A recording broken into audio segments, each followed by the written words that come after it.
কয়েকটি কারণে আমি উল্লেখ করতে চাই না, রাজনৈতিক বক্তব্য দিতে চাই না। ফুটবলকে যারা ধ্বংস করে দিয়েছে, সেই ফুটবলকে আবার এই সরকারের কাছে আকুতি জানাবো, আবার পুনরুদ্ধার করুন। ফুটবল দিয়েই, ক্রিকেট দিয়েই, সকল খেলা দিয়ে এই নর পৈশাচিক মাদক দ্রব্য থেকে যেন আমরা বেরিয়ে আসতে পারি। আমার শ্রদ্ধেয় শ্রদ্ধেয় এসিল্যান্ড ওসি সাহেব, অনুরোধ জানাবো, দল বড় নয়, সবচেয়ে বড় আল্লাহ রসুল, তারপরেই বড় মানুষ। এই জনগণের সেবা করুন। একটা উপমা দিয়ে আমি শেষ করতে চাই। আমার আজকে অনেক বিবেক বাঁধিছে। আমি 25 বছর এলাকার এমপি ছিলাম, 16 বছর হয়তো আসতে পারি নাই, কিন্তু আজকে একটা দৃশ্য থেকে আমার কষ্ট লেগেছে। আমি অনুরোধ জানাবো প্রশাসনকে, আপনারা আমাদের লোক না, আপনারা ডক্টর ইউনূসের লোক। কাউকে রক্ত চক্ষু থেকে কোনোদিনও মাথা নত করবেন না।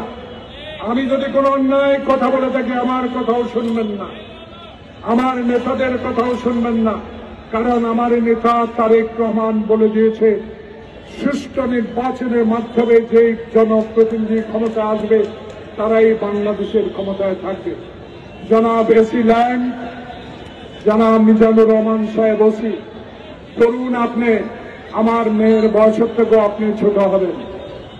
আমি একটা দৃশ্য দেখলাম, যেই ট্যাক্সি চালক, যে সিএনজি চালক সারাদিনে 800 টাকা রুজি করতে পারেন, 500 টাকা নিয়ে যায় মালিক। ভোরবেলায়, ভোর রাতে 12টার সময় গ্যাস লাইনের জন্য লাইন ধরে ভোরবেলা পর্যন্ত অপেক্ষা করে কষ্টার্জিত সেই টাকা থেকে আমি নিজ চোখে দেখেছি বিনা কারণে 10 টাকা 20 টাকা করে চাঁদাবাজি হচ্ছে। এই গরিব সিএনজি চালকদের পক্ষ থেকে আপনার কাছে অনুরোধ জানাবো, সারা বাংলাদেশের চাঁদাবাজি বন্ধ হলো, কেন এখনো রাস্তার সেনবাগ মুখে চাঁদাবাজিটা কেন বন্ধ হচ্ছে না? বিষয়টি আপনি নজর দিবেন।